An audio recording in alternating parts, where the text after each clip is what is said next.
Assalamualaikum warahmatullahi wabarakatuh. Anak-anak, kita akan membahas tentang alat-alat reproduksi manusia baik pada wanita dan pria. Sebagaimana pelajaran yang kemarin, kita telah membahas tentang pembelahan sel, yaitu ada dua macam, pembelahan mitosis dan meiosis. Masih ingatkah? Pembelahan meiosis yang kemarin terjadi pada sel kelamin atau sel gamet, di mana akan menghasilkan kromosom dengan jumlah separuh dari kromosom induknya. Ini yang akan membawa sifat ke reproduksi manusia. Nah, alat-alat reproduksi pada manusia untuk yang pria terdiri dari 1. Penis, 2. Skrotum, 3. testis, 4. saluran sperma. Nah, itulah alat-alat yang terpenting pada organ pria. Adapun fungsi dari penis itu adalah sebagai alat kopulasi yang terdiri atau bagian dari penis itu berupa korpus cavernosa, merupakan kumpulan jaringan erektil dorsal, dan korpus spongiosium, merupakan jaringan ventral yang lebih kecil dibandingkan jaringan yang lain. Jaringan ini terletak mengelilingi uretra yang berfungsi untuk melindungi uretra. Nah, di dalam penis, bagian itu ada di bawahnya, itu ada yang, ini termasuk bagian luar ya, itu berupa skotrum. Ini penis, bawahnya ini skotrum. Di dalam skrotum itu terdapat testis dan saluran epididymis. Nah, fungsi dari skrotum yaitu melindungi testis. Sedangkan fungsi testis sebagai penghasil sperma. Jadi sperma itu diproduksi di testis. Selanjutnya ada saluran sperma yang berupa epididymis. Ini ya, saluran sperma berupa epididymis. Fungsinya yaitu sebagai tempat pemasakan atau penyimpanan sementara sperma sampai matang. Jadi sperma dimasak sampai matang, disimpan di dalam saluran epididymis. Selanjutnya, saluran berikutnya ada vas deferens, merupakan pelebaran dari epididymis. Fungsi saluran ini adalah sebagai saluran jalannya sperma menuju vesikula. Jadi dari vas deferens itu menuju ke vesikula. Tempat untuk menampung sperma dan tempat untuk proses pematangan sperma. Selanjutnya yang ketiga adalah saluran uretra. Saluran uretra ini menghubungkan kantong kemih ke lingkungan luar tubuh. Jadi uretra yang di sini ini berfungsi sebagai saluran pembuangan baik pada sistem kemih ataupun ekskresi maupun pada sistem seksual. Pada pria, uretra berfungsi juga dalam sistem reproduksi sebagai saluran pengeluaran air mani. Jadi uretra ini juga sebagai saluran sperma dan juga saluran air mani. Tapi ada penyekatnya, jadi keluarnya tidak bersamaan.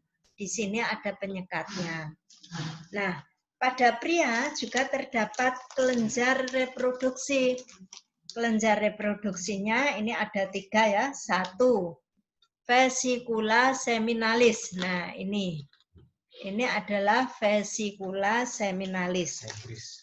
atau kandung mani. Merupakan organ yang berfungsi untuk mensekresi cairan dalam tubuh yang memiliki sifat basa. Vesikula seminalis ini berjumlah sepasang.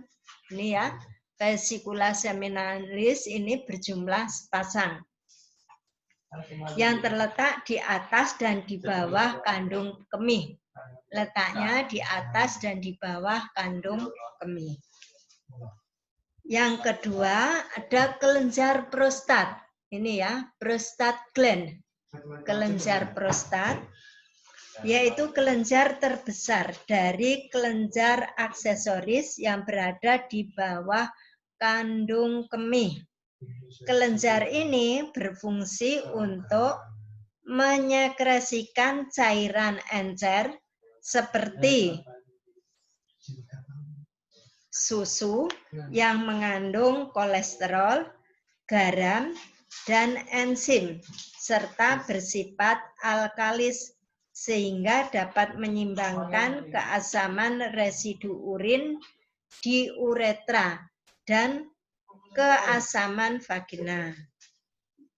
Yang ketiga, ada kelenjar bulboretral gland atau kelenjar bulboretralis, kelenjar Koper. Ini ya, di sini kelenjar bulboretralis atau kelenjar Koper. Merupakan kelenjar yang memiliki jumlah sepasang, berhubungan langsung dengan uretra. Fungsinya menghasilkan lendir pada saluran ejakulasi yang memiliki sifat basa. Cairan basa ini dihasilkan oleh kelenjar ini yang berfungsi, tujuannya ya cairan basa itu untuk melindungi sperma. Jadi sperma itu dilindungi oleh cairan basa yang dihasilkan oleh kelenjar bulboretralis atau kelenjar Koperi. Nah, itu adalah bagian-bagian organ pria. Nah, sekarang kita akan bahas bagian organ wanita. Bagian organ wanita itu ada dua bagian. Bagian luar, ini ya. Ini bagian luar dan bagian dalam. Untuk bagian luar itu terdiri dari vulva, celah terluar pada alat reproduksi wanita. Kemudian ada labium. Labium ini ada dua, minora dan mayora. Labium ini bibir yang membatasi vulva ya, di sini bibir yang membatasi vulva. Nah, masuk ke dalam ini ada ovarium. Ovarium itu berjumlah sepasang ini ya. Ovarium kanan dan ovarium kiri, jumlahnya sepasang, berfungsi menghasilkan sel telur atau ovum. Jadi ovarium yang ada sepasang ini berfungsi menghasilkan sel telur atau ovum. Kemudian di saluran dari ovarium ini menuju ke uterus ada saluran yang disebut dengan oviduk. Oviduk ini yaitu saluran yang menghubungkan ovarium menuju uterus atau rahim. Oviduk sebagai tempat terjadinya fertilisasi. Apa itu fertilisasi? Fertilisasi itu tempat terjadinya pembuahan atau bertemunya sel telur dengan sel sperma. Jadi terjadi di sini, di oviduk. Oviduk kanan maupun kiri ini ada dari ovarium, ada saluran oviduk. Ini adalah tempat terjadinya fertilisasi atau pembuahan. Jadi bertemunya sel sperma dengan sel telur untuk membuah itu di oviduk.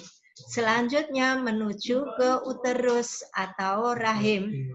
Uterus atau rahim ini adalah tempat terjadinya tumbuh dan berkembangnya embrio.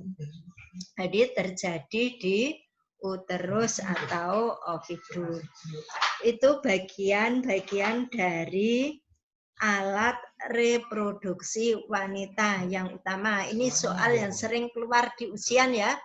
Jadi bagian yang pertama ini ada ovarium sepasang, fungsinya penghasil sel telur. Terus ada saluran ovidus. Saluran telur ini tempat terjadinya fertilisasi atau pembuahan. Lalu menuju ke rahim atau uterus. Ini tempat tumbuh dan berkembangnya embrio. Nah, sampai di sini tentang alat-alat reproduksi manusia. Nah, alat reproduksi manusia tugas bagi kalian. Nah, sebutkan secara urut alat reproduksi wanita dari luar ke dalam. Yang kedua, soal kedua, sebutkan alat-alat reproduksi pria, bagian luar dan bagian dalam, serta jelaskan fungsinya. Jadi kalian cuma ada 2 pertanyaan ya. 1, untuk wanita, sebutkan secara urut dari luar ke dalam beserta fungsinya. Yang kedua, alat-alat reproduksi pria bagian luar ini dan bagian dalam serta fungsinya. 2 soal tersebut kalian kerjakan di buku tugas kalian. Terima kasih, sampai ketemu lagi di bab selanjutnya, yaitu proses nanti pembuahan. Wassalamualaikum warahmatullahi wabarakatuh.